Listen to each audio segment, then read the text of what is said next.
ọmọ Yorùbá olóyè Sunday Igboho ti ṣe gudugudu méje yàyà mẹ́fà wọ́n ti tú gbogbo àṣírí àwọn Fúlàní débi wípé wọ́n ti sọ wọ́n lẹ́ni tí ò jẹ́ nǹkan kan mọ́ tẹ́yìn gan bá gbọ́ àwọn nǹkan tí wọ́n sọ ẹ máa láǹfààní láti gbọ́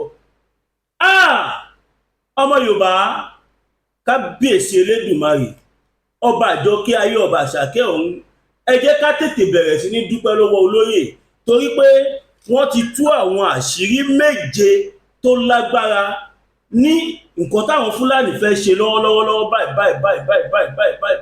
báyìí ẹ̀yin tẹ́ bá wà nílùú òyìnbó tàbí tẹ́ mọ̀ pé ẹ̀ sí nílé tẹ́ kọ́kọ́ gba formation yìí ẹ bá wa dá sáwè yan yín tó wà nílé ní kíákíá we can call this a security alert. Ó jẹ́ kẹ́ mọ̀ wípé kólóyè Sunday Igboho tó sọ̀rọ̀ a ní àwọn àrídájú nínú iṣẹ́ tí wọ́n ránṣẹ́ sí yín yìí èmi náà ní tèmi náà máa sọ ń bẹ̀. Ọmọ Yorùbá ṣèbógun là ń pariwo tẹ́lẹ̀ wọn ò gbógun wá mọ̀ ohun tí wọ́n fẹ́ ṣe nísìnyí ó ju ogun lọ torí kò ní sẹ́ni tó máa lè dá wọn dúró.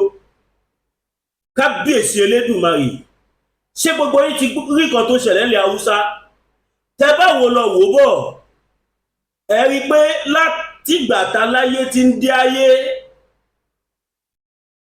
ní orílẹ̀-èdè Yorùbá ti dá dúró ní orílẹ̀-èdè Haúsá ti dá dúró ìyàwó àríwá wọn ti dá dúró tí àwọn Ìgbò náà ti dá dúró.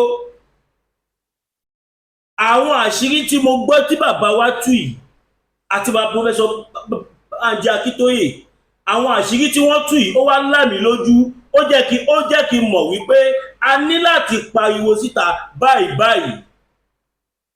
Ọ̀pọ̀lọpọ̀ àwọn èèyàn ni wọ́n ti ń pè mí Masbi ó sọ̀rọ̀ ni ó ṣe kinní kan ni ó sọgbà ni kémi tó sọ̀rọ̀ ó jẹ́ kẹ́ mọ̀ pé mi ọmọ yín Masbi TV mi ò kì í sọ̀rọ̀ torí mo fẹ́ trend no mi kì í sọ̀rọ̀ nítorí pé mo fẹ́ pawó mi ò kì í sọ̀rọ̀ pé kẹ́ lè sọ pé mo sọ̀rọ̀ mo máa ń sọ̀rọ̀ pẹ̀lú àwọn ẹ̀rí tó nítumọ̀ nítorí ìdí èyí kan mo ti pe àwọn ẹni bí ẹni èèyàn bí èèyàn mo ti pe àwọn àwòrò ṣàṣà mo ti pe àwọn ọ̀tọ̀kù ìlú kódà mo pe bàbá wa àwọn bàbá wa tí wọ́n jẹ́ aṣíwájú wa mo pè wọ́n báyìí ọ̀rọ̀ táwọn bàbá yìí sọ fún mi ẹ̀rù Ọlọ́run bá mi mo rò pé no information yìí àfi kó dé gbogbo ilẹ̀ Yorùbá wọn ọ̀dẹ̀ ni a máa sọ mo ṣe bá bàbá wa ṣe Sunday Igboho sọ̀rọ̀ tó ń sìn yìí ọmọ Yorùbá ẹ jẹ́ ká jára wa torí wípé kí ni bí mo ṣe ń bá yín sọ̀rọ̀ yìí àwọn Fúlàní wọ́n ti gba gbogbo ilẹ̀ Yorùbá bá ṣe fẹ́ gbà padà nílùú báyìí ẹ̀rí máa jẹ́ mi nìṣó tí bá níná ń jó lórí omi ẹni lọ kéwú ẹ̀ wá mo ní olóyè Sunday Igboho wọ́n ká àwọn ọ̀rọ̀ bíi méje tó jẹ́ àwọn àṣírí Fúlàní tó jẹ́ wípé tábà ti gbà kí nǹkan méjèèjì ìṣẹ̀lẹ̀ ó ti tán ẹni tó bá sọ fún yín pé ilẹ̀ Yorùbá ti dá dúró kìnnìkan ó ń tàn yín ni ó ń tàn yín ni. Now alákọ̀ọ́kọ́ àwọn àgbààgbà Fúlàní wọ́n ti lo gbogbo ọ̀nà láti gba ilẹ̀ Yorùbá kò ṣeé ṣe fún wọn ẹ gbọ́ wọ́n lo gbogbo ọ̀nà láti fẹ́ gba ilẹ̀ Yorùbá ṣùgbọ́n kò ṣe kí ni kò ṣeé ṣe fún wọn ò rí ṣe nítorí nǹkan kan tàbí ìkejì. alákọ̀ọ́kọ́ wọ́n kọ́kọ́ kó ogun wá jà àwọn bàbá wa wọn ò rí dúró a lé wọn padà káwọn bàbá wa about 20, 30, 50 years 70 years ago wọ́n kógun wọlé Yorùbá nítorí ogun abẹ́nú gbọ̀ngbọ̀ tọ́lọ́run fi ta wá lórí nílẹ̀ Yorùbá kò jẹ́ ká pa àwọn Fúlàní ká wa ìjọba tó wá ṣe wọ́n wá gbẹ́sìn wọlé wọ́n rí pé ẹ̀sìn yẹn náà ojú àwọn èèyàn tún ṣe padà là ó wá wò pé báwo làwọn ṣe fẹ́ jẹ́ kí àjẹ́ndà àwọn yìí kó wá sí ìmúṣẹ báwo làwọn ṣe fẹ́ ṣe tí gbogbo nǹkan táwọn plan tó máa fi wá sí ìmúṣẹ. Wọ́n wò lọ, wọ́n wò bá ọ̀, gbogbo ìgbìyànjú tí wọ́n gbìyànjú ó ń já sí pàbó. Nígbà tó yá, Ọlọ́run tún gbé Chief Sunday Igboho dìde. Kí ló tún ṣe? Kọ́lọ́run gbé Chief Sunday Igboho dìde. Wọ́n rí pé Chief Sunday Igboho tí bọ̀bọ̀ tí ọ̀gbẹ́ni yìí bá sì ní freedom, tí wọn ọ̀dẹ̀ tàbí kí àwọn pa ọ̀gbẹ́ni yìí, ohun táwọn fẹ́ ṣe ò lè bọ́ sí. Kí ni wọ́n wá ṣe? Olórí burúkú Buhari ọmọ mọ̀ọ́kúsù, ọmọ Fúlàní lásánlásán. Kí ló ṣe? Ohun àwọn ajá ẹ̀ more than close to 1,000 alleged according to kọ́tà gbọ́. Wọ́n lọ ká Chief Sunday Igboho mọ́lé, nǹkan pa wọ́n pa èèyàn méjì sílé wọn, wọ́n bà gbogbo nǹkan wọn jẹ́, wọ́n bà nǹkan tó pọ̀ jù jẹ́ nílé wọn. Ṣùgbọ́n a dúpẹ́ lọ́wọ́ Ọlọ́run pé kò jù bẹ́ẹ̀ lọ. Olóyè Sunday Igboho fún ara wọn, Ọlọ́run dẹ̀ gbé wọn gálá, ó gbé wọn kúrò láàrin àwọn DSS, kó gbé wọn síbi tó fẹ́. Nígbà tí wọ́n ti rí pé Olóyè Igboho bọ́ máa wọn lọ́wọ́, wọ́n wá ń wá gbogbo ọ̀nà, wọ́n ń japoró, wọ́n ń ṣe gbogbo ẹ̀ débi wípé nígbà tí bàbá wa Olóyè Sunday Igboho àti ìyàwó wọn tí wọ́n rò pé wẹ́ káwọn sì lọ sinmi náà, káwọn lọ túnra mú, bàbá wa ń lọ, wọ́n tún dá wọn dúró ní Benin. Ní ìtí Nigerian government rò pé wọ́n máa gbé wọn wá fáwọn, ṣùgbọ́n pẹ̀lú ògo Ọlọ́run, ọba rán níṣẹ́ fẹ̀yìntì, ọba tó máa rán ní níṣẹ́ tó máa dúró tì ní. Ọlọ́run kọ́kọ́ jẹ́wọ́ agbára ẹ̀. Ẹni tí wọ́n mú tó fi ṣe ilé tó di pé wọ́n rí mọ́ tó yẹ kó ló padà after 7 hours according to Kọ́tàgbó tí àdẹ̀bọ̀ kó rí bẹ́ẹ̀, tá gbà kó rí bẹ́ẹ̀, kó dẹ̀ lè rí bẹ́ẹ̀, ó dẹ̀ rí bẹ́ẹ̀. Wọ́n wá padà wá fúnra ara wọn nígbà tí wọ́n fi ìyàwó wọn lẹ̀. Àwọn náà ń fẹnu wọn sọ dáadáa náà tó gbà yẹn. Ọlọ́run wá fi wọ́n pamọ́ fún ibi tí àwọn kan táwọn olórí burúkú àgbàgbà Fúlàní tó fẹ́ kó ṣẹlẹ̀. Ọlọ́run fi wọ́n pamọ́. Lẹ́yìn tó fi wọ́n pamọ́, wọ́n bẹ̀rẹ̀ sí ní fi owó bẹ Chief Sunday Igboho. Kò kì í ṣe owó pé a fẹ́ ra ilé tó jẹ́ pé ó tó ra odidi community. Gẹ́gẹ́ bá ṣe gbọ́ $500 million pé wọ́n kọ̀ tiẹ̀ sì gbà pé acceptance fees ó accept ń pé o ní ṣe Yorùbá nation. Gbogbo ọ̀nà tí wọ́n lò pàbó ló já sí nígbà tí wọ́n rí wọn pa lẹ́nu mọ́. Ibi tẹ́rọ Ọlọ́run ti wá bá mi rè o. Kábíyèsí Elédùmarè, ọba àjọkẹ́ ayé, ọba àṣàkẹ́ ọ̀run, ẹ bá mi share fídíò yìí. Ẹ jẹ́ ká bẹ̀rẹ̀ sí ní dúpẹ́ lọ́wọ́ Olóyè Sunday Igboho ní comment section. Ká dúpẹ́ lọ́wọ́ Ọlọ́run, ká dúpẹ́ lọ́wọ́ Olóyè Sunday Igboho, ká dúpẹ́ lọ́wọ́ Professor Banji Akintoye. Tẹ bá rí pé mi náà ṣe pé dúpẹ́ lọ́wọ́ mi. To have no dákẹ́, the little we can contribute to this movement, we are doing it. Mo ń ṣe lójú méjèèjì on a daily basis. Èmi kò wá ní personal life mi mọ́. I just have to sacrifice it.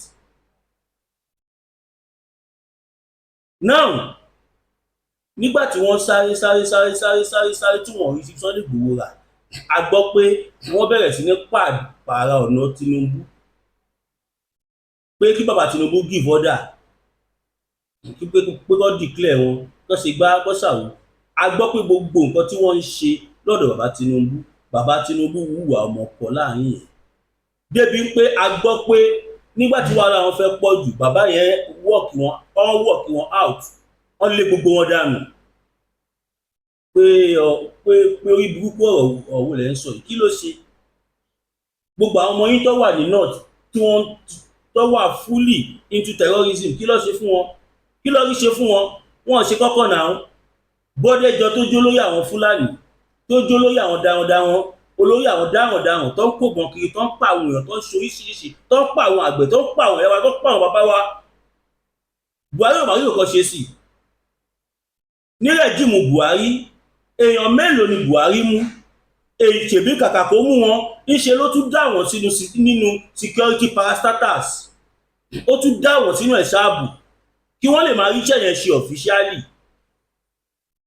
Nígbà tó dá wọn sínú allegedly inú DSS, inú ọlọ́pàá, inú army, inú custom, inú immigration, inú gbogbo security tí wọ́n wà tó máa hold arms, wọ́n dá wọn sínú ẹ̀, wọ́n wá fi gbogbo wọn ṣe ọ̀gá níbẹ̀ nítorí pé àwọn lọ ṣiṣẹ́ fún ìyẹn Buhari ìyẹn ìjọba tó kọjá. Now ibi tá a wá ń lọ ládé yìí o, ibi tí wọ́n lọ ládé yìí, ibi tí wọ́n lọ ládé yìí, tí n bá sọ pé eégún láti ń kẹ́yìn ìgbàlẹ̀ tó jẹ́ nǹkan tí mo torí ẹ̀ sáré jáde, òun ni mo fẹ́ sọ yìí. Mo sọ àwọn yẹn síwájú so that àwọn èrò á lè ti wọlé dáadáa. Ẹja dúpẹ́ lọ́wọ́ ọmọ Adéyẹmọ tí wọ́n tú àṣírí tí mo fẹ́ sọ yìí. Torí tó Olóyè Ìgbòho bá ṣe gbogbo tí wọ́n ṣe ilẹ̀ Yorùbá, àṣírí wọn ní tú. Olóyè Ìgbòho ló tú wọn síta. Olóyè Ìgbòho ló jẹ́ kí gbogbo ayé mọ̀ wípé àwọn Fúlàní kọ́ o, wọ́n fẹ́ gba ilẹ̀ wa. Wọ́n dẹ̀ ti múra ogun ilẹ̀ tí ò ń sọ̀rọ̀ 50 years láti wá kó ogun ilẹ̀ Yorùbá, kó sọ wá di ẹrú, kó sọ wá di rẹfújí nílẹ̀ wa. Now ọmọ Yorùbá, ibi àlọ́ládé yìí o, ibi tá à ń lọ́ládé yìí, ẹ bá mi jókòó sẹ́gbẹ́ kan, ẹ wá gúgúrú tàbí ẹ wá popcorn tàbí any snacks àti soft drink, kẹ má jẹ nǹkan aláta ò torí ó ṣe ṣe kẹrẹ́rìn. Now ọwá ni wọ́n gbé ṣẹ̀ríà wá. Ṣẹ̀ríà tí wọ́n gbé wá yìí, ṣẹ̀ríà lọ tó gbé wá sọ́yọ́ state yìí, wọn ò gbé wá nítorí Ọlọ́run, wọn ò gbé wá nítorí pé wọ́n nífẹ̀ẹ́ ilẹ̀ Yorùbá, wọn ò gbé wá nítorí pé wọ́n nífẹ̀ẹ́ Islam. No, mo máa tú àṣírí ìdí tí wọ́n ti gbé ṣẹ̀ríà wá fún yín. Alákọ̀ọ́kọ́, màá dẹ̀ máa fún yín ní reference. Kábíyèsí Olódùmarè, ẹ wo ohun tó ṣẹlẹ̀ ní Haúsá tí wọ́n ti ṣe ṣẹ̀ríà. Fúlàní mélòó lẹ́rí tó dá láàbò ara?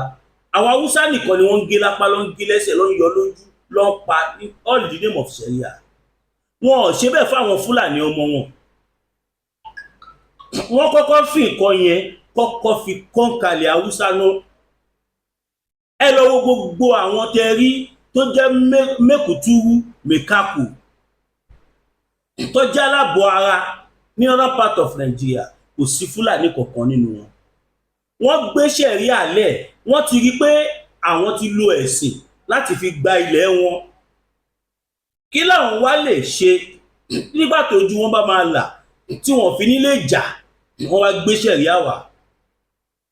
Ṣẹ̀ríà yẹn túmọ̀ sí pé bóyá ó jalè kí wọ́n bẹ́ ẹ lápá fẹ́wú, bóyá ó ṣe kankan tí ò dáa. Tó bá yẹ pé wọ́n tiẹ̀ tí wọ́n ń ṣe ṣẹ̀ríà yìí for the sake of Islam, a lè sọ pé bóyá wọ́n nífẹ̀ẹ́ sí wọn ni. Àwọn eléyìí wọn ò dúró káwọn ọmọ wọn ṣe nǹkan tí ò dáa, káwọn Fúlàní ṣe nǹkan tí ò dáa. Ìtọ́ bá ti rí lára àwọn ọmọ Haúsá yẹn, bóyá ó ń gbó wọn lẹ́nu, bóyá kò fẹ́ cooperate, bóyá ó fẹ́ máa túdí àwọn wò, wọ́n á mú ẹ̀sùn lára bàtà kan, wọ́n á ní kí wọ́n gbélé lórí, wọ́n á bá mú, wọ́n á bá lọ gé ẹsẹ̀ kan, gé ọwọ́ ẹ̀ kan. Tó bá gbọ́ pé ọmọ kan ń kàwé tó kọ̀ ta sí wọn létí, ṣe mọ̀ kó máa sọ pé Boko Haram, pé Western education is a crime. Àwọn Fúlàní lo ìyẹn láti lè fi limited àwọn Haúsá tó jẹ́ son of the soil, tó jẹ́ daughter of the soil, tí wọ́n jẹ́ ẹni tó ní ìlú gangan. Wọ́n lò yẹn láti fi ṣe kíni, láti restrict wọn from any political offices, from all posts in northern Nigeria. Àwọn ọmọ táwọn Fúlàní ń bí, àwọn ló ń ṣe òṣèlú ilẹ̀ Haúsá. Tí ìyá lágbájá bá wá fẹ́ ẹjọ́ lágbájá sùn pé wọ́n fura sí pó jígàrí àwọn ẹni tí wọ́n ti fojú sí lára tẹ́lẹ̀, èèyàn jígàrí, ebi ló ń pa support pé kéèyàn ṣe kan tí ò dáa. Wọ́n á mú ẹni yẹn, wọ́n á mú ọwọ́ ẹ̀ tóbìnrin yẹn náwó sí, wọ́n á bẹ̀ fẹ́ù, wọ́n á gé méjèèjì. Bóyá wọ́n kọ̀ rí tó ń bá obìnrin kan sọ̀rọ̀, kò ṣe pọ́n fẹ́ra wọn o, ẹ mọ̀, bóyá èèyàn béèrè nǹkan wọ́n ṣáà tó bá ti lè jẹ́ Haúsá lẹ́ni yẹn, wọ́n á gé ọwọ́ ẹ̀ méjèèjì. Ó tún possible kí wọ́n tún gé ẹsẹ̀ náà méjèèjì, wọ́n bà ayé ẹ̀jẹ̀. wọ́n wá ṣe nǹkan yẹn ó wà nù kan táwọn haúsá sì fi wà nù ìdè tí wọ́n wà dè níyì torí pé ọ̀pọ̀lọpọ̀ àwọn ọmọ tó jẹ́ kí wọ́n jà fún wọn nígbà tójú wọn là pé àwọn fúlàní ti sọ àwọn di ẹrú ọ̀pọ̀lọpọ̀ àwọn ọmọ bẹ́ẹ̀ wọ́n palẹ̀ mọ́ wọn lẹ̀ ìtọ́ máa fọ́ lójú ìtọ́ máa gé lápá ìtọ́ máa gé lẹ́sẹ̀ débi pé kò ní wúlò fúnra ẹ̀ débi tó máa náà fẹ́ wúlò fúlù tó fẹ́ jà fún. strategy yìí làwọn master planner wọn gbé wá fún wọn gẹ́gẹ́ bá ṣe gbọ́ allegedly pé wọ́n ní kó gbé wá sílẹ̀ Yorùbá pé ṣèbẹ́ tí ló gbogbo ọ̀nà kò work ẹ ló ṣẹ̀ríà náà ẹ má sì mí gbọ́ o I am not against Islam religion. I'm not against Christianity. I'm not against church. I embrace it all, but I don't embrace it with madness. Torí pé madness ni gbogbo nǹkan tí mo ti sọ bọ̀. Àwọn Fúlàní tẹ̀ ń wò yìí wọn ò nífẹ̀ẹ́ wa. Wọ́n dẹ̀ ní àwọn funfun kan tó wà lẹ́yìn wọn tẹ́yìn náà mọ̀ tí mi ní dárúkọ. Wọ́n mú àwọn funfun yẹn ara àwọn funfun yẹn ló ń direct wọn ohun tó plan fúnlẹ̀ Yorùbá gangan ẹ máa gbọ́ nísìnyí bọ̀ kí n tó sọ yẹn ẹ má gbàgbé ọ̀la lọ́dún ọ̀túnla lọ́dún ẹ má wo Mass B TV ìràn ẹ tí fún mi nǹkan ọdún mi tí ì nǹkan ọdún from anybody ẹ má àbà ẹ fún mi nǹkan ọdún kí àwa náà studio tá a dẹ̀ sọ pé a fẹ́ set ọ̀pọ̀lọpọ̀ iṣẹ́ ló ti wà nílẹ̀ but we still need more ẹ bá wò mìíràn ẹ support Mass B ẹ̀yin tẹ́ nífẹ̀ẹ́ Mass B pọ̀ káàkiri àgbáláyé ẹ support mi owó tí mò ń wá ẹ̀ owó tó yẹ kí ti rí tipẹ́tipẹ́ ni ẹwà dún nǹkan tí wọ́n fi lọ̀ wá tá àgbà àwọn táwa gbà nǹkan lọ́wọ́ wọn wá fi mí ṣe ẹ̀yẹ báyìí tí mo lè tún jáde wá ń sọ fẹ̀yìn ìyá wa mo mọ̀ pé ó wù ọ̀pọ̀lọpọ̀ yín láti ṣe ṣùgbọ́n agbára ni ò sí lágbára Ọlọ́run á bùkún fún gbogbo wa mo sọ nípa fẹ́ pé I need the professional mic mo need the mixer standard one desktop recording camera zoomless tó wà padàdà drone torí tí rally wa bá bẹ̀rẹ̀ àti àwọn nǹkan tá a lè máa fi power àwọn iṣẹ́ wa ìgbà tá a ṣí gbogbo ẹ̀ lọ sí gbogbo ẹ̀bọ̀ papọ̀ ra fẹ́ ṣe ní ráńpẹ́ kò ṣe bí ká má nà 6 million studio tá a lè sọ pa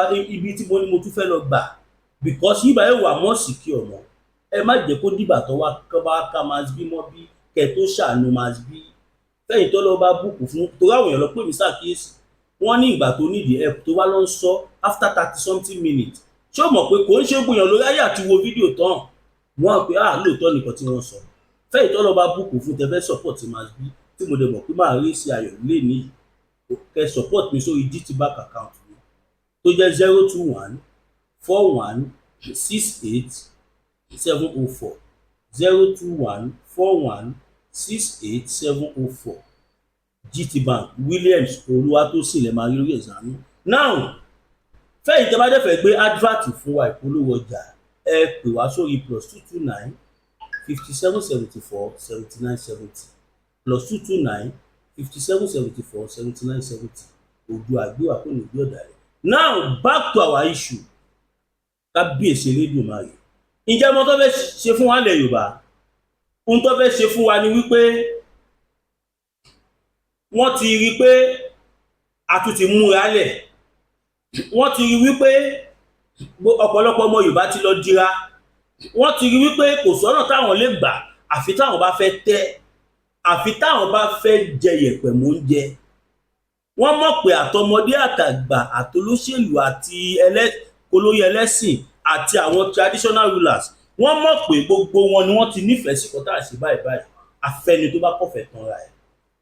They might not say it out ṣe bẹ́ẹ̀ pé Gàlóló ó àtàkì Tinubu àwọn mọ̀kọ́ tí Tinubu ń plan pẹ̀lú Chief Sunday Igboho kìnìkan ó ń sọ bí ipa àwọn bàbá yẹn ti wà lẹ́yìn àbí kankan ọmọ Yorùbá àwọn Fúlàní mọ̀ pé àwọn ò tó bẹ́ẹ̀ wọ́n mọ̀ pé táwọn bá dán wò àwọn adọ́tán wọ́n wá change strategy wọ́n wá gbé Sharia wọ́n wá lọ fẹ́ ṣí Supreme Court of Sharia sí Ọ̀yọ́ ilé Ọ̀yọ́ Àtìbà Ọ̀yọ́ State ní ìlú Chief Sunday Igboho. Ó dàbí ìgbà tó bá gẹṣin fẹ́ wá dóyàn mọ́lẹ̀ ni, ó dàbí ìgbà tó bá fẹ́ gẹṣin wá kógun ja èèyàn ni. Gbogbo ayé ló mọ̀ pé ọmọ Ọ̀yọ́ state ní Chief Sunday Igboho. Kò gbọ́dọ̀ ṣẹlẹ̀, kò gbọ́dọ̀ ṣẹlẹ̀, ewu àgbọ́dọ̀, abomination. Kí ni mo sọ? Ẹ má dán wò. Ẹ̀yin bàbá tó bá ti fún lówó ẹ lọ dá owó wọn padà. Ẹ̀yin tẹ́ bá ti gbowó lọ́wọ́ àwọn tó fẹ́ ṣe ṣẹ̀ríà yìí, ẹ lọ dá owó wọn padà. Torí àwọn ọmọ Yorùbá a ò ní dákẹ́, a ní lajú wálẹ̀ kẹ́ bá tiwa jẹ́, a ní lajú wálẹ̀ kọ́ báyé gbogbo ọ̀dọ́ jẹ́lẹ̀ Yorùbá. Number one, tó bá gbé ṣẹ̀ríà yẹn dé, ìwọ tó bá rí bóyá ò ṣoògùn láti dáàbò bora ẹ, wọ́n lè mú ẹ kọ́ ní kọ́ gé apá kọ́ gé ẹsẹ̀. Ìwọ tó bá rí pé òun pariwo Yorùbá nation, òun pariwo òmìnira, wọ́n lè lè kọ́ mú ẹ kọ́ bẹ́ apá ẹ. Ìwọ tó bá rí pé òun complain fún nǹkan tí ìjọba ń ṣe tí ò dáa, wọ́n lè sọ pé òun sọ̀rọ̀ só lórí, wọ́n á ṣe bẹ́ẹ̀ nípa àwọn gbèjà Tinubu, wọ́n á mú wá bẹ́ owó ẹ̀. Bàbá Tinubu kò gbọ́dọ̀ ṣẹlẹ̀. His Excellency, the incumbent and current governor of Oyo State, His Excellency, distinguished Olúṣèyí Mákindé. Bàbá kò gbọ́dọ̀ kọ́ má dánwò. Ilẹ̀ Yorùbá níbí, ilẹ̀ bí ṣeré yìí, kọ́ má da ogun ẹ̀ sílẹ̀. Ẹni tí ó bá fẹ́ ṣe ṣẹ̀ríà kó lọ ṣe nílẹ̀ Haúsá. Ìwọ tó bá jẹ́ pé òfin ṣẹ̀ríà ló fẹ́ tẹ̀lé, máa lọ sí Saudi àbí Pakistan kẹ́ lọ ṣe ṣẹ̀ríà yín bẹ̀. Kò sáyè nílẹ̀ Yorùbá. Mo ń gbẹ́nu gbogbo ọ̀dọ́ sọ̀rọ̀. Ọlọ́run dẹ̀ ṣe, ẹni tó jẹ́ olóyè ọ̀dọ́ wa ti sọ, wọ́n náwọn ò fẹ́, àwa náà ò fẹ́. Comrade Omeyo, Comrade Ọmọ́tọ̀ṣọ́ Olúwamáyọ̀wá aka Omeyo, our youth leader in the 8 states, láti Èkó dé Oǹdó dé Èkìtì dé Ọ̀yọ́ dé Ògùn dé Kogi dé Kwara dé Ọ̀ṣun state, gbogbo ilẹ̀ mẹ́jẹ̀ẹ̀jọ tó jẹ́ tàwa ọmọ Yorùbá, Omeyo ni youth leader wa. Wọ́n ti náà wọn ò fẹ́, àwa náà ò fẹ́, àwọn bàbá wa náà dẹ̀ fẹ́, àwa gan ò fẹ́. We say no to Sharia law. Nigeria is a secular state. You can decide to be worshiping a fool. That's your business. You can decide to be worshiping your father as a god. Nigeria did not recognize any religion. Nigeria is a secular state. So therefore, they shouldn't try it. Tẹ́ bá ní fẹ́ ṣe Sharia law, àwọn oníṣẹ̀ṣe náà máa dúró, wọ́n náà fẹ́ ṣe ilé ẹjọ́ aláwo. Christian náà jáde, àwọn fẹ́ ṣe Christianity court. Ṣẹ̀kú wàhálà bẹ̀rẹ̀ sí ní ṣẹlẹ̀. We don't want it. Ẹ má dánwò láfarúdá. Kí lẹ fi ṣeré yìí nílẹ̀ Yorùbá? Ewu àgbọ́dọ̀. Káfíyèsí sáré dé ká ìpolówó ọjà ìlú ṣe kókó nípa tẹ́lítọ́ ọgbọ́n yìí. Bítàtì ẹkùn tí ń pọ̀ dáàgà pẹ̀lú àwọn kíndìnrín tó ní stone nínú. Ìyẹn kidney stone yóò mẹ́ẹ̀tì ẹ̀ka ẹ̀sìn ìjàkadì nínú àgọ́ ara yín. Òun kan náà ló ṣiṣẹ́ fún liver. Ìyẹn àìsàn jẹ̀dọ̀jẹ̀dọ̀. A sì tún bá ṣiṣẹ́ fún àti ìyẹn ìṣòro àìlè ní sókè sódò dáadáa. Láàárọ̀ bítàtì ló tún ṣiṣẹ́ fún ìfúnpá gíga. Ìyẹn high blood pressure. Bákan náà gbogbo ẹ̀yin tẹ́ ẹ bá ní ìṣòro ìṣètọ̀ tí a mọ̀ sí prostate cancer. Gbogbo àwọn àìsàn tá a là kalẹ̀ yìí pátápátá. Òun ni láàárọ̀ bítàtì yóò bá wà dáadáa. Ìṣòro ara yóò ń kọ́. Láàárọ̀ bítàtì òun ni ká ẹ pín ra láti wáyé gbò láàárọ̀ bítàtì rà. Àbí tẹ́ ẹ bá fẹ́ mọ ibi tí wọ́n tẹ̀dó sí ẹ mẹ́sẹ̀jì wọn lórí àwọn WhatsApp numbers yìí +447-4245-27137 tàbí àwọn Nàìjíríà numbers yìí 08033191355 tàbí 08026265000. Kò bá ráyè rí inú ẹ̀jẹ̀ tí kẹ̀jẹ̀ mọ̀ lọ́wọ́ náà ọ̀nà bítàtì Ẹ káàbọ̀ padà ẹ̀yin ènìyàn wa. Now Láhaólà Bitter Tea ó jẹ́ iléeṣẹ́ tó ń ṣe gbòógì. Bóyá nǹkan ọmọkùnrin ẹ kéré, o ò lè kanlẹ̀ gbọ̀ngbọ̀ngbọ̀n, o dẹ̀ fẹ́ máa kanlẹ̀, o fẹ́ kó tóbi ju bó bá ṣe wù. Even tó bá fẹ́ kó tóbi tọ́wọ́ mi, pé Láhaólà Bitter Tea tó dẹ̀ ní side effect kankan. Bóyá ìwọ ń gun orí ìyá wa, wà á sáré lo 10 minutes, wà á da tọwọ́ ẹ lẹ̀, it's too bad. Fẹ́yìn tẹ́ bá gbọ́ Yorùbá, you can't be meeting your wife using 5 minutes 10 minutes, it's too bad. Call Láhaólà Bitter Tea, ẹ pè wọ́n, ẹ fẹ́ àdúndùn ni, pẹ́ lórí ẹ̀ ni, ẹ fẹ́ máa kanlẹ̀ gbọ̀ngbọ̀ngbọ̀n tàbí any type of tradomedical, ẹ pè Láhaólà Bitter Tea.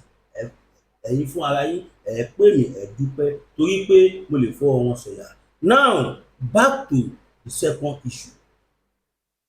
Ọmọ Yorùbá, nǹkan táwọn Fúlàní fẹ́ ṣe, gbogbo àwa tá a jálá kíkanjú ọmọ torí tiwa ni wọ́n ṣe gbé ṣẹ̀ríà wá sílẹ̀ Yorùbá. Àṣírí tó wà níbẹ̀ ni mo bẹ́ fún yín yẹn. Wọ́n ti gbìyànjú láti gẹ́gẹ́ bá ṣe gbọ́ pé wọ́n ní kí bàbá Tinubu kó bẹ̀rẹ̀ sí ní mú gbogbo àwa tá à ń ṣe Yorùbá nation. Ṣùgbọ́n àwọn ẹni bí ẹni, èèyàn bí èèyàn nílẹ̀ Yorùbá tí wọ́n mọ̀ pé òótọ́ là ń sọ, wọ́n ní kí bàbá Tinubu má dá wọn lóhùn, pé gbogbo nǹkan tó ń sọ yẹn is at their own advantage. Nísìnyí báyìí, wọ́n wá lọ fẹ́ ṣe inauguration Supreme Court fún ṣẹ̀ríà, tó túmọ̀ sí wípé wọ́n ti ń ṣe kinní yẹn tẹ́lẹ̀, wọ́n ti ń plan ẹ̀, tó fi kọ́ ibi tó fẹ́ lò, tó fi ṣe gbogbo ẹ̀, kò sẹ́ni tó gbọ́, kò sáàyè ṣẹ̀ríà nílẹ̀ Yorùbá. Kò ń ṣe Ọ̀yọ́ state nìkan o, gbogbo state tó wà nílẹ̀ Yorùbá, ẹ má dán wò, ẹ má dán wò. Irú èmi tí mo pariwo yìí sìn, wọ́n wá wọnú ilé wá bá mi, wọ́n náà wọ́n gbé bàbá wọn, wọ́n á náà fẹ́ gé bàbá wọn lọ́wọ́ àbí gé lẹ́sẹ̀, ṣọ̀gbọ́n apá bàtà, apá jọmọjọmọ etí ẹ̀.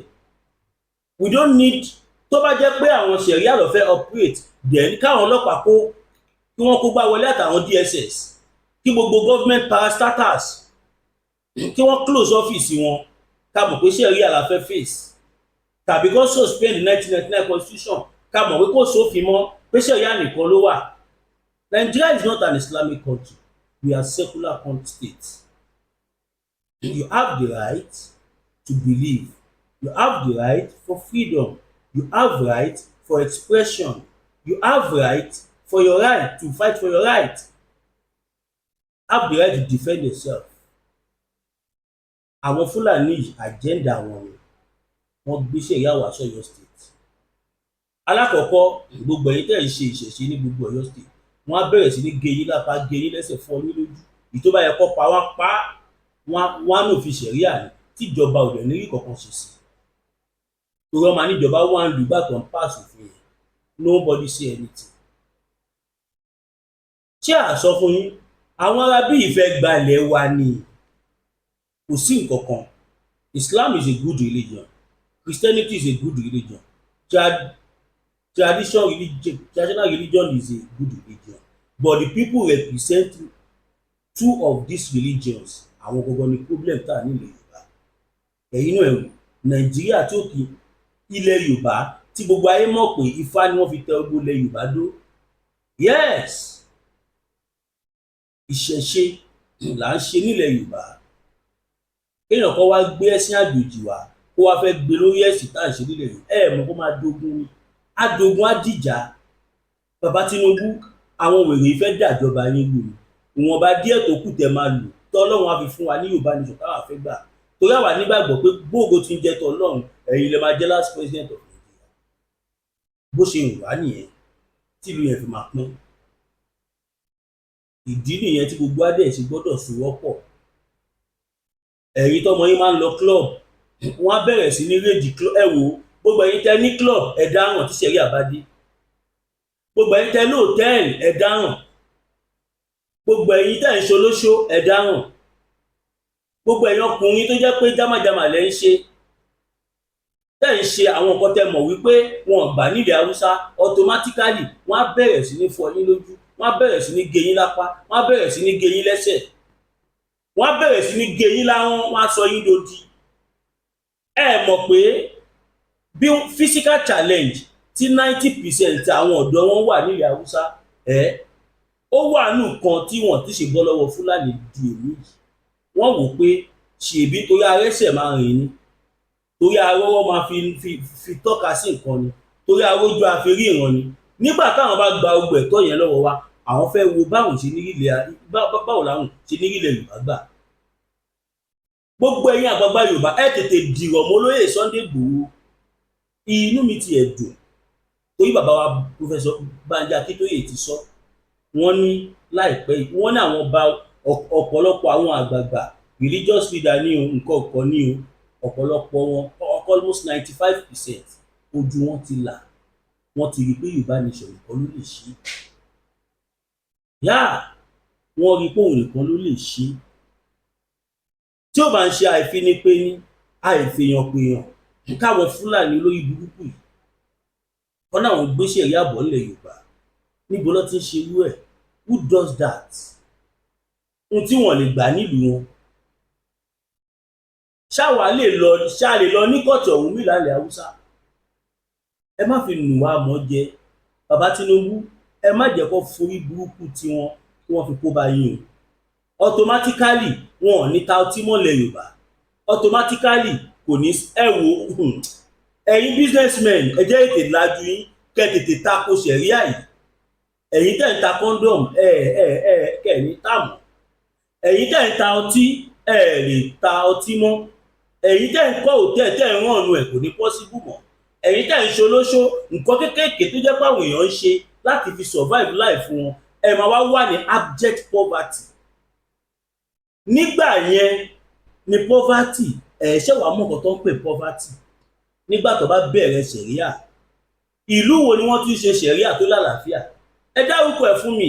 Lẹ́yìn Saudi tó dá Islam lẹ̀, tí Islam jẹ́ṣẹ̀ ṣe wọn lọ́hùn.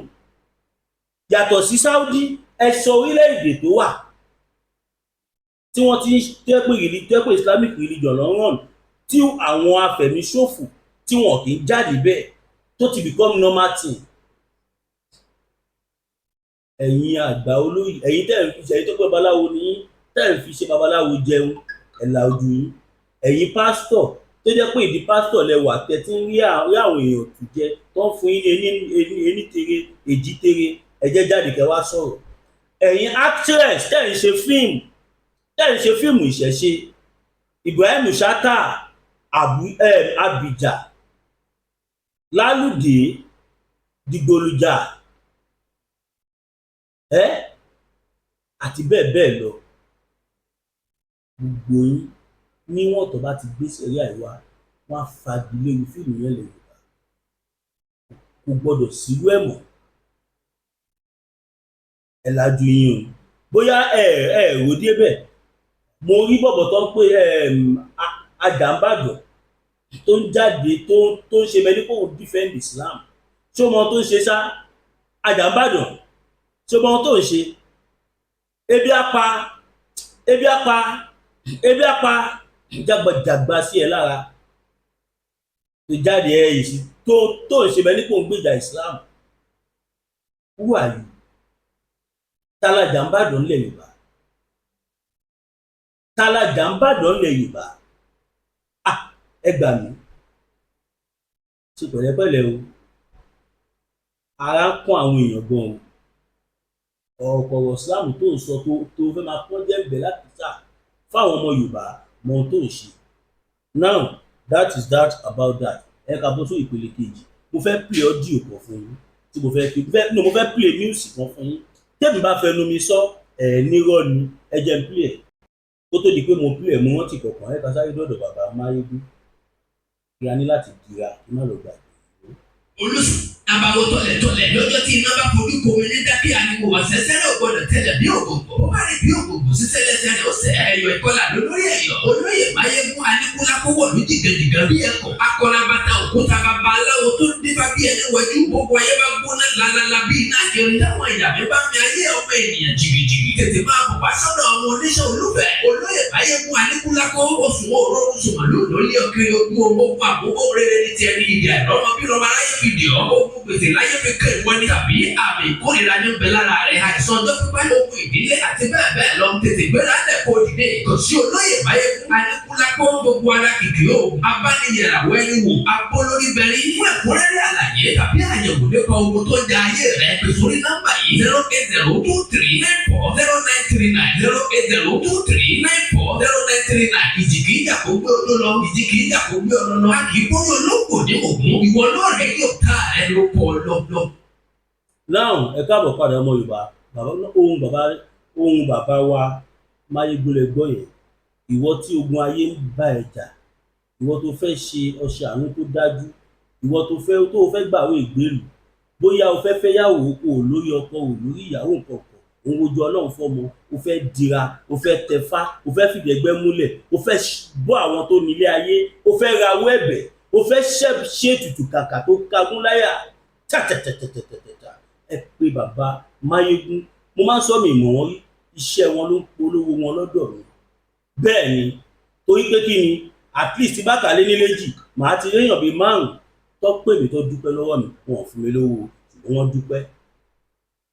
Ìdí tí mo ti gbọ́ náà ẹ jẹ́ kí n sáré play ìròyìn yìí fún yín, torí tí n bá sọ ẹ̀yin ní máa bí sẹ́yìn nìkan ni ẹ̀yin lè máa ń rí gbogbo ẹ̀, ẹ̀yin lè máa ń rí gbá, ẹ̀yin lè máa ń rámì. Ìdí tó yẹ rí bẹ́ẹ̀ ni wípé èmi mú lókùnkúndùn. Ọ̀rọ̀ Yorùbá nation ó kàn wá jura wa lọ.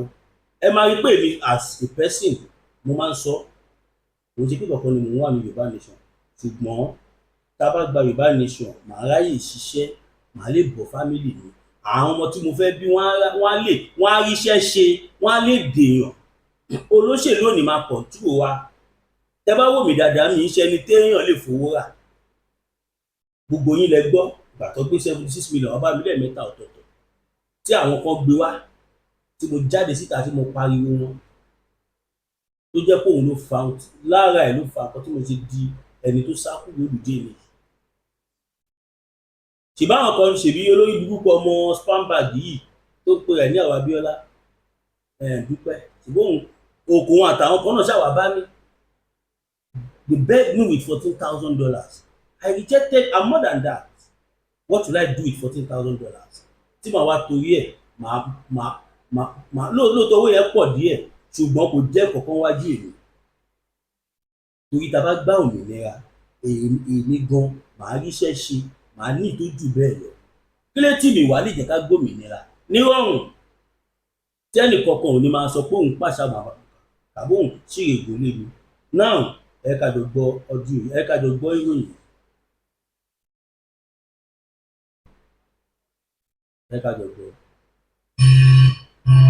Ẹgbẹ́ àwọn ọmọ Yorùbá kan tí wọ́n jẹ́ Káàárọ̀ Oòjíire Ìwé Oòduà Foundation KOOF wọ́n máa ti sọ̀rọ̀ síta, wọ́n ti sọ̀rọ̀ sókè gẹ́gẹ́ bí àṣà àwọn ọmọ àsìkò yìí pèpè ó tó gẹ́ o gbogbo ìpànìyàn ìfẹ̀yìnṣòwò tó ń ṣẹlẹ̀ káàkiri ilẹ̀ Yorùbá lásìkò yìí wọn lásìkò tí tó kí gbogbo ọmọ Yorùbá ká tètè jí kiri ká dìde sí ọ̀rọ̀ náà nítorí pé ó ń ba ilẹ̀ Yorùbá lórúkọ jẹ́ ó sì lè ba orúkọ rere tí Yorùbá ti ní láì tí àgbáyé ọdún ó lè bàjẹ́.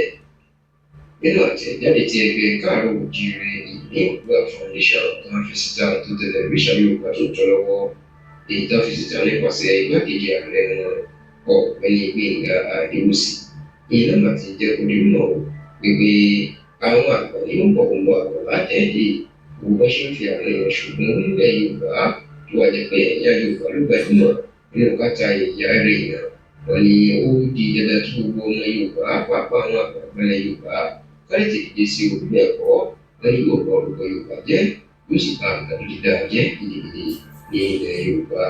Ẹgbẹ́ ìjẹ́kọ̀dé náà pé ó jẹ́ nǹkan ìyàlẹ́nu àti ìbànújẹ́ fún orílẹ̀-èdè Nàìjíríà àwọn tó ń ṣe òògùn oògùn tó ń lọ ẹ̀yà rẹ̀ wọn ó wá jẹ́ àwọn ọmọ ẹ̀yà Yorùbá wọn ní ètò tó wá bá àwọn nínú jẹ́ tó bá àwọn lẹ́kún tó sì ń kọ àwọn lórí nínú pé wọ́n bá wá mú àwọn tí wọ́n ṣiṣẹ́ ibi náà bí wọ́n bá jẹ́ gbajúmọ̀ wòlíì wọn yóò jẹ́ àgbájúmọ̀ àfà wọn ní àwọn tí àwọn èèyàn pẹ̀lú láwùjọ tó yẹ kí wọ́n máa wàásù ìwà bí Ọlọ́run àti ìtẹ́lọ́rùn àwọn gan ni wọ́n bá nídìí ìwà burúkú tí wọ́n gbọ́dọ̀ máa bá níwọ̀n ọmọlúwàbí náà wọ́n jẹ́ kojú náà pé yàtọ̀ sí eléyìí tó tó di pé àṣírí àwọn pásítọ̀ àtàwọn àfáà ju ipe àwọn náà iná lè yàn fún ètùtù tí wọ́n gba ẹran ara èèyàn lọ́wọ́ wọn.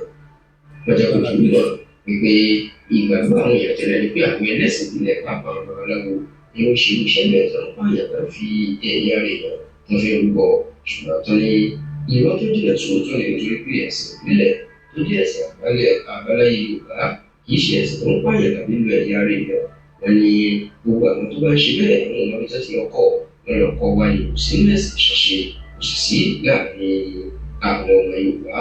Wọ́n jẹ́ kó di mímọ̀ pé kò sí nǹkan tó dùn owó ẹgbẹ́ Káàárọ̀ Oòjíire Ìwé Oòduà Foundation jẹ́ kó di mímọ̀ pé ẹnikẹ́ni bá ní òògùn kan wà ìgbé kan nínú ẹ̀yà ara èèyàn wá wọ́n ní kí gbogbo èèyàn ti lọ mọ̀ pé irọ́ tó jìnà sóòótọ́ ni nítorí pé kò sí jẹ́bẹ̀ ìrọ́ lásán àti nǹkan ṣe nínú fíìmù ni wọ́n á jẹ́ kó di mímọ̀. ẹ wo ogun mi ò lè pílẹ̀ ẹ̀tàn náà ọmọ Yorùbá gbogbo àná láti gbọ́ ẹ wo bí Nàìjíríà ṣe ń dojú tí àwa Yorùbá. Nàìjíríà ó disgrace àwa ọmọ Yorùbá, wọ́n fi abject poverty wọ́n fi ń control rẹ̀. A gbọ́ pé èèyàn 35 kú báàbò, èèyàn 57 gẹ́gẹ́ bá ṣe gbọ́ mi síbẹ̀ ní Anambra, ní Imo èèyàn bí àbí 60 something ló kú. Abuja kọ́, all in the name of sharing palliative. Ẹ̀yin náà ẹ̀rù wọ́n wá sọ wá nílẹ̀ Yorùbá dálágbe, wọ́n sọ wá di ẹni tí wọ́n fún oúnjẹ fikú tàn, wọ́n sọ wá di ẹni tó wà nǹkan tó ń jẹ tó kú síbẹ̀. Ẹ má gbàgbé ẹ share fídíò yìí, ẹ comment, ẹ máa kọ síbẹ̀ pé freedom for Yorùbá nation, we want to regain our freedom, ẹ kọ síbẹ̀. Oòduà àgbẹ̀ àkóní gbé ọ̀dàlẹ̀.